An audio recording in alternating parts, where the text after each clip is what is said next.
Hello and welcome to the Talk to Defeat ALS podcast. I'm your host, Tony Heil, Director of Communications and Public Policy at the ALS Association Greater Philadelphia Chapter.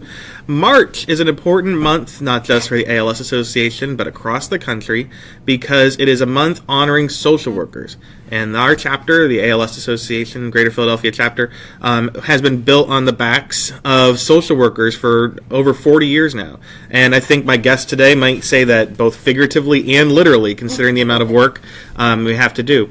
So we want to take a moment this month with a series of podcasts to talk with our social work team to learn about why they became social workers and joined the chapter, the challenges of being a social worker, especially here with a very challenging disease, what they hope to get done, and then hopefully at the end reaffirming why social work is so valuable generally or to ALS specifically.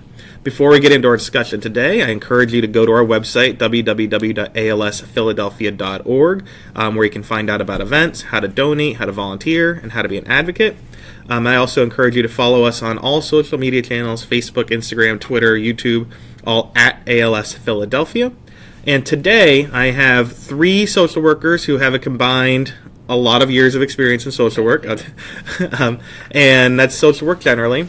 Their names are Jayne Etzkovitz. Hi, how are you? Melissa Call. Hello. And Ann Cooney. Hello. So I thank you all for coming and recording this again. And who wants to go first to just talk a little bit about why they became a social worker? Because this isn't a video, no one's going to know that you're all jumping up at the cause.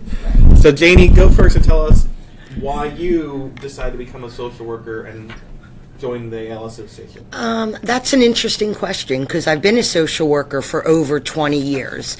So I think it's maybe from the way that I was raised. My family always was giving and helping others. My great-great-grandmother was in a nursing home, so I had an early interaction with people in the community and giving back, and I think that was something that captured me when I grew up. And so I just fell into it, and I find it something that I love, and it's fulfilling, and it's sort of natural for me. So, my grandfather had ALS, and my grandmother had Parkinson's, so I've seen the situation in healthcare. So even if you don't know social work, we all can see that direct care makes a difference. So hopefully that inspires other people, that there's a lot of career paths you can take where you can be a big service to others. Absolutely. And do you have an ALS connection, right? I don't have an ALS connection, but I had a loss about 4 years ago, very close to me, and I became a caregiver. And when my loved one passed away, I decided what is it that I wanted to do. And somehow my foot came into the door here at ALS, and I was welcomed, and I've been on this journey with ALS patients ever since. So that's my connection. And when you've lived through loss and death, it gives you a greater awareness of what these patients and families and caregivers go through. Well, I have to say that I've been here 8 years now, and it feels like you've been here the whole time. Because you're around so much, you're always a presence, and I think that everyone that works in care services kind of, no one can think that they've only been here for a few months because everyone kind of fits in so quickly. So we're going to go to my right. No one knows my right here. And why did you become a social worker and then join the chapter? So my mom would tell you that when I was little, I used to walk around and tell everybody I just want to help people, which I really don't remember saying that, but apparently I did. And I've always enjoyed just being with people, caring for people. In high school, I took sociology, I took psychology. I really enjoyed those classes, and I really wanted to do something where I could make somebody's life a little bit better. And I think that kind of led me into social work, and I really am glad I took that path, and I really have enjoyed the jobs that I've had, and I especially love this job with the ALS Association. I mean, we all know this is a fatal disease, and the outcome is a sad one. But with all my experience now being here, it is the most fulfilling job I've ever had, and I love people always say to me, why do you work there? How can you do that? You must be crazy. And I'm like, I don't know, call me crazy. But the people, the families, the patients that I work with are the most appreciative people I've come across in any job I've ever had. And I truly enjoy it. I enjoy the team. It's just, I feel like I'm learning something every day. And I look forward to, doing my job and doing my work. Certainly there are times where it's tough and it's really sad and it's heartbreaking. You lose people that you become close to, but I also feel like I just get so much from that as well. So I guess that's why I'm still here and still, doing my job. No, well, I imagine that comes across, that feeling from you, how it feels to you to work here, comes across to the families that you deal with, which makes your job better because you can form better connections, and then it helps the chapter. It's a cycle upward of goodness, I think. It is, and I do one of our support groups, our resource groups, and I just feel like that bond I have with everybody in my group is so strong. I feel like almost like we're a family, and I feel this responsibility for them, and I care about them. I don't know, it's hard to describe, but I love what I do. It's simple as that. Now, we always talk about all the services and devices and clinics that we provide, but we can never do enough to talk about the support groups and resource groups. I was just with a person with ALS from New Jersey this week and said how valuable that was to him. So if someone wants to figure out how to get involved in a resource group or support group, whatever it is in their area, what's the best way to do that? Well, you can certainly go to the website, www.alsphiladelphia.org, because the whole schedule is there for all of our resource groups, when they meet, where, and all of that per month. They can also connect with their social worker, whoever their personal social worker is. They could advise them on which groups would be closest to them and most convenient. Clinic teams, it's just a lot of discussion. Many times in clinic, it is brought up to our patients when they come for their visits to consider looking into and attending a group as well. So I think those 3 ways could help, get you connected. Awesome. Thanks for doing that. I think it's a really good thing for the cause in general. It's an ambassadorship from what you guys do. Yeah. So, Melissa. Hi. Why did you sound like you're on the radio. You look like it. You're going to introduce the top 40 hits. Yeah.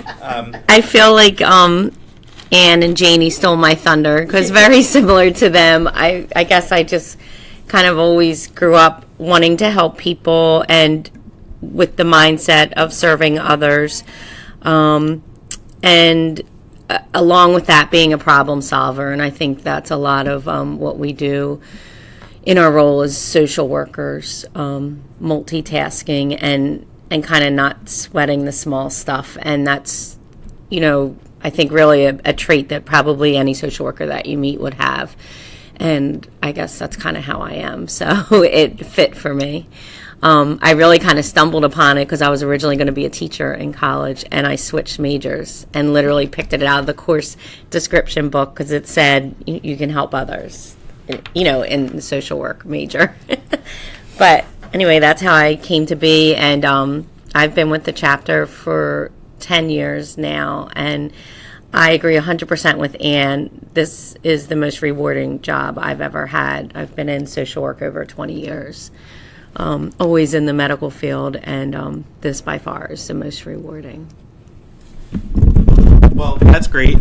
I'm moving the mic around. And I think you're right, with ALS, with insurance, with different, because the disease is different, being a problem solver is probably the number one thing you have. You can change your title from social worker to problem solver, but social worker probably fits best for this one.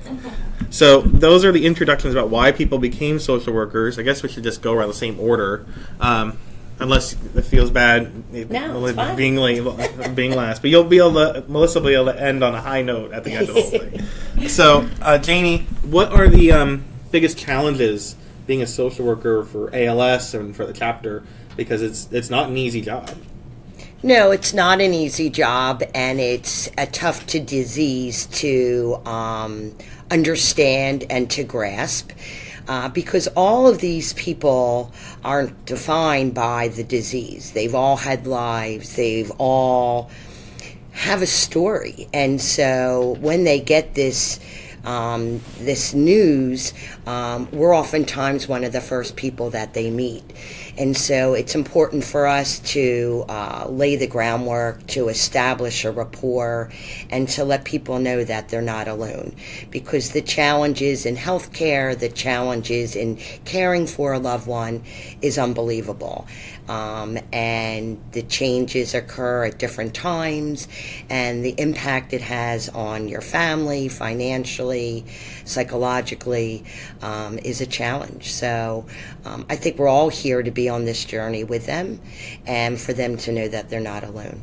And just like if you're a comedian having to be on, it's hard to just always put your game face on for all of those conversations over and over again. Correct. And people go through different emotions, and there's denial, and there's frustration, and there's anger, and we have to know as social workers that it's not always at us personally, but, we're oftentimes the ones that people get frustrated with.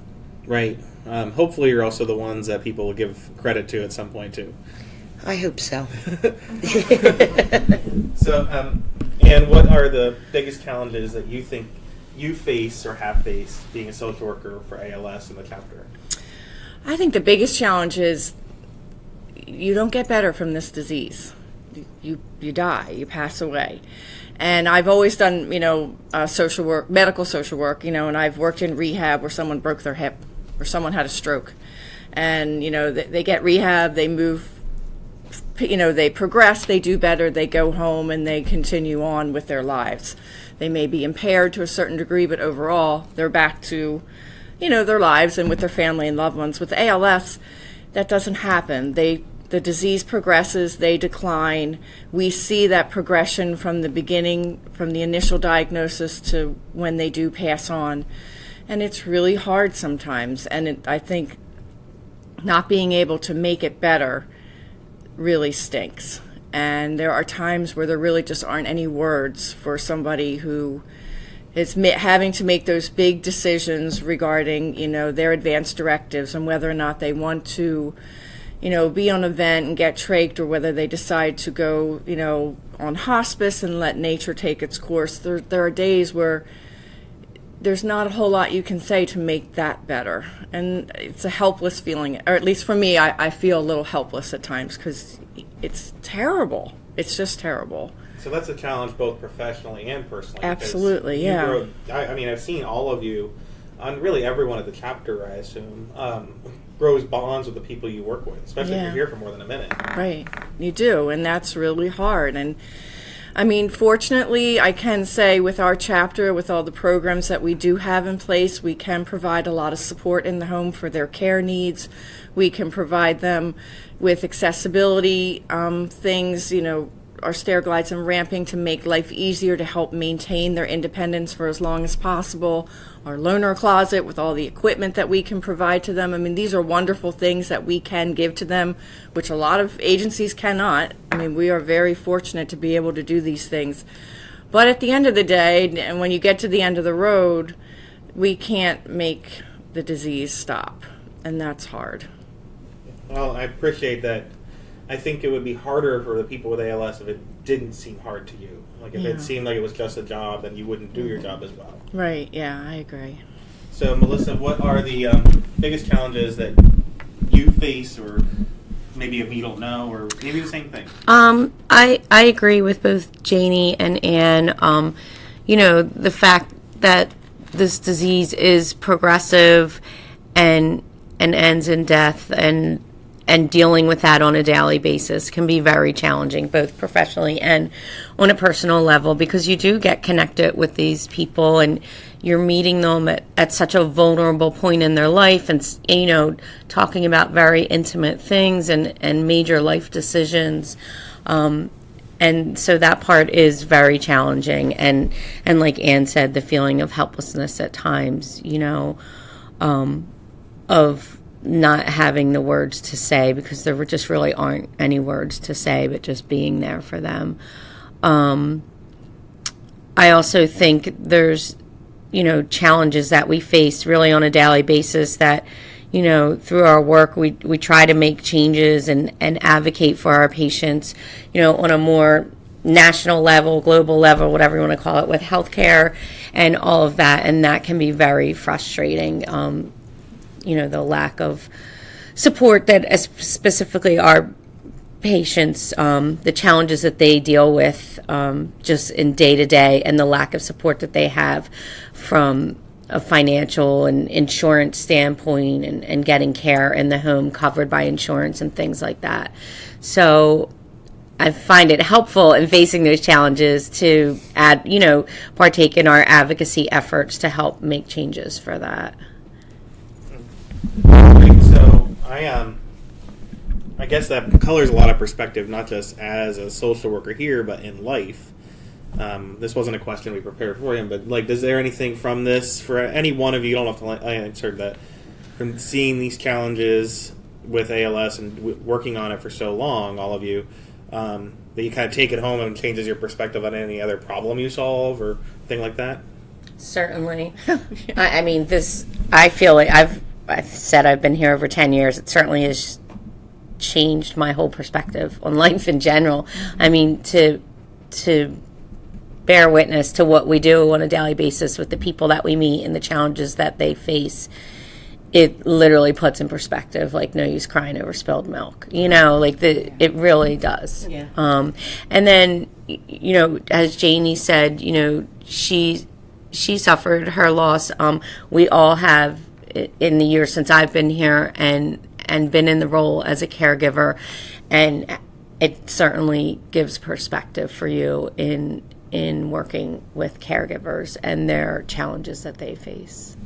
Yeah, I know. Dealing with anything I have to do with friends, people now say, "Tony, you're so calm about this." Mm-hmm. Well, someone I know passed away last weekend, and I wasn't my best friend, but you deal with that so often that other things you don't want to downplay them, but you definitely puts things in perspective and maybe helps you deal with things in a different way. So those are some of the challenges you guys face. You also have a big caseload, right? I don't think I think you do such great one-on-one care that I imagine for most of the people you see, they think that they're the only person you're focused on. But you all have more than 5 people you're caring for at one time. Yeah. Right? Oh, gosh. We do the best that we can. Yes, we do. Not everybody, we all have large caseloads. Fortunately, not everybody on any given day needs your help, thank goodness, because that would be rough. But, emergencies come up, priorities, you just need to, focus on what the priorities are, who really needs you the most, the crises that pop up. And it's just I don't know, being a social worker is like being a triage nurse, if you ask me. You figure out what needs to be addressed immediately, and you go from there. Right. It goes hand in hand with being a mother. Yeah. Probably makes you a better mother, and being a mother makes you a better social worker. Or a better father if you're... nice. Yeah, exactly, if you're a father, So, and maybe we need more fathers become social workers too, and vice versa.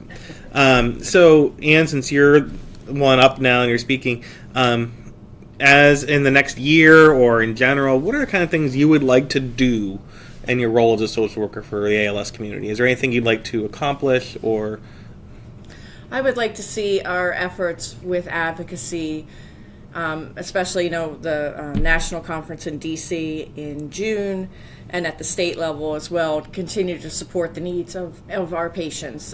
Nationally, I think the biggest thing that we see with our patients is this 5-month waiting period for the Social Security disability coverage. Currently, right now, everybody applies, then you have to wait 5 months before you begin to receive the financial benefit. For some of our patients, 5 months means initial diagnosis and near death. And to have to wait all that time is just terrible. So I would really like to see that get passed so we could, see more support going towards our families so they can care for their loved ones at home. I just want to keep doing my support group, and hopefully that continues to thrive and we get new members. I just feel like it's been very beneficial for those who come, and it's really beneficial for me too. I think I've enjoyed it, so I'd like to see that keep on going. Great. Those are things I'd like to see keep going too. Mm-hmm. If you want to get involved in advocacy, go to our website, www.alsphiladelphia.org, and you can figure out how to sign up. My contact information is there, or you can talk to your social worker and they can get you involved, because we have a chance to pass that. We almost passed it last year. One bad senator from Utah stopped it in the end. He's not our senator, so I'll say I'm not going to say good things about him. But it's a bipartisan bill. It's not people from both sides, all kinds of ideologies. We're getting a lot of co-sponsors on it, which is nice. So, Melissa, what do you hope to accomplish or do? It could be the same thing, it could be different, but what's something you would like to get done or see? Definitely advocacy and getting the 5-month waiting period waived for Social Security disability. I think the continued efforts of the chapter and the association on a national level to work on getting more coverage through Medicare for help in the home for our patients, because that is really one of the biggest challenges, is the cost of care and Medicare not covering it for day-to-day activities of daily living and the challenges that patients face. Whether Medicare or insurance or anything. Right. And it's not like it's Medicare or insurance. It's Medicare or dozens of different kinds of insurance. Mm-hmm. So most often they follow the Medicare guidelines, so the key would be to get Medicare because it yes, will trickle down. Everybody else will follow eventually. Mm-hmm. Right. Right. And I just had a meeting with a person with ALS, John Russo, and his wife. We met with the Congressman, Andy Kim, and the Congressman was talking about healthcare reform, and he said, this is complicated. It's not just like one slogan answers enough. Right. Maybe we need to bring more social workers in to answer some questions about what they face, and maybe that's a perspective we need to hear more from in those meetings. Yeah, and on that, that's okay. I think it just brings us to the point of maybe increasing the awareness. Making people aware of what ALS is, the impact that it has, trying to reach out to more and more people that perhaps have this disease that aren't connected with chapters throughout the United States, and just increasing the awareness to the general public, to our politicians, so that they're aware of this disease, the journey that these people go on, and the impact that perhaps advocacy can have on everybody. So awareness to me is a big fight. Yeah, and I think that's a fight that people don't realize that we want to do here for awareness. And now we always say fight, but because you don't just want to make people aware of ALS. In your role, you want to make people with ALS and their families aware of all the things available to them that they use as soon as possible. But I think until you work here or know somebody with ALS, you don't really know the impact that it has. Right. Following a loved one through that journey, and then, just knowing what ALS is, and then learning about the wonderful resources that this organization offers. Yeah. So all of that is so important, and we just have to, keep, having people aware. I have talked to maybe 2 people, or like maybe 5 people since I got here, who knew, well, I have ALS and here's what I do. I go and talk to so-and-so. And it's only because they've gone there before. Right. I talked to our mutual friend Jared in Delaware who has ALS, and he's like, I didn't know that there was this available, and his parents didn't know. Why would he know? And that's what you're there for. Right. So those are some of the things you guys would like to do: increase awareness, pass some legislation, get more involvement from families, get more support groups, resource groups. Finally, why do you think, Jayne, that social work is so valuable, whether it's for ALS or for anything? Because it's Social Workers Month this month. Yeah, I think that we are very valuable. And I think that sometimes until you know what a social worker does or interact, you don't really know the journey that they can help you with. I think a social worker is someone that an individual can share their intimate feelings, their feelings of hopelessness, and that they know that they're not alone. And because when you get this disease, you feel like you're so isolated until you get to a group or you meet somebody else, that you know that you're not alone in this. And that is so key, because when you're dealing with this card, it's not easy when you're alone. And I think that we're often asked, how can we do this? Like, are we saints or angels or whatever? But really, my inspiration comes from the patients and families, that their strength and their courage is an inspiration to me, and that every story is unique, and that they give us the strength and the courage to continue. And that I hope that people understand our role and an awareness of what social work is all about. Sometimes I feel like people really don't understand us and how valuable we are. Well, that's what we're hoping to fix here at this podcast, and with the other ones, with some other people like Marianne Jones and Wendy Barnes, because I know you guys are valuable, and hopefully more people realize it too, because when you get ALS, you don't think, I need to see a social worker. Correct. No one does. Right. So, Melissa or Anne, why do you think that social work is so valuable for people with ALS or in general, especially here, I guess? I feel like we represent our patients. We're the voice for our patients and families, and we stand up for them and we speak for them at times and support them and advocate for them. And it's not. It's easy to focus on like the medical and physical needs of the patient and what they should be doing and what would make them feel better and what all the different things that should be done in their homes to make things better and all of that. But I think many times we are there to stand up and say, these ideas are great, but our patient's not quite there yet. They need time to process. They need this, they need that. They don't want this, they don't want that. We're there to represent them and just take care of them and make sure that their voice, their feelings are heard. And sometimes I think everybody gets really caught up in trying to provide the right care and the right devices and the right this and the right that. And maybe sometimes nobody's really asking the patients what they think they need and what they think will be helpful or what makes them feel uncomfortable. And I feel like that's our role. We're in the nitty-gritty with them, and we stand up and speak for them at times and just try to keep their best interests at the forefront as well. And I'm not saying that other people don't do that, but it's like everybody has different roles and different responsibilities, but I feel like ours is the most basic and simple of all, is what's best for that patient and what do they want. Yeah, that's wonderful. And what you're saying to me sounds like your role is to be the first one to not see someone as a person with ALS, but to see them as a person. Exactly, Right. because they were a person prior to being diagnosed with ALS, as Jayne said in the beginning. They had their life and their jobs and their families and their hobbies and their needs and their maybe issues or problems with one thing and thriving in other areas. Like, none of that.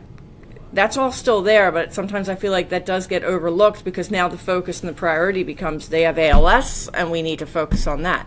But there's a whole person there that also you need to take in that big picture, and I feel like that's what we do. Absolutely. Well said. All right, Melissa, try and add to that. Well, like Anne said, it is a lot of times our role as a social worker is not necessarily to fix everything. And, a lot of times when you're working in an interdisciplinary team and everybody has their different area that their expertise and do this, do A, do B, do C, and fix it. And our role really is to empower our patients and family members and the caregivers and advocate for them. And like Anne and Jayne said, be their voice and kind of reel everyone back in that this is a human being and, to give them their ability to make decisions whether or not we agree with them. And I think that's social work in general. Yes. You know what I mean? That's always, It is, yeah. It's the principle that we've all learned, that the person, the individual is a person. Right. And, that we need to give them their dignity and pride and through this journey, because oftentimes that's lost. Right. And to meet them where they are. Correct. So the team might have great ideas and they would, quote unquote, fix things, but if the patient isn't ready for that, then we need to be, our role is really to put that in perspective, that even though we believe that will help them, that's not what they want. Yeah, I have to say, as a final note to this, I really appreciate working with all of you. I think that's something we all need to hear, is that we're appreciated. I think knowing that, because I think it's maybe stereotypical of men. I don't know, we're fathers or husbands, but there's always an issue with me or anyone where, I want to fix that. So listening to your approaches to helping people with ALS and knowing that it's more about listening and being there for what they need and want. And I think it's made me a better listener, hopefully, not just here, but at home. And hopefully it's true of all of us here. Yeah. We'll ask your wife that. I'll talk about it later. So, thank you so much for all you guys do. Please, if you're listening, connect with all of our social work team at our website, www.alsphiladelphia.org. You can contact anyone from your clinic or directly there. And also look for other podcasts coming up this month for Social Work Month with other social workers here at the chapter. Again, follow us on Facebook, on YouTube, Instagram, and follow this podcast as well, all at ALS Philadelphia. Thank you guys for all you do. Thanks, Thank you, Tony. Tony. Happy Social Work Month. Oh, thanks.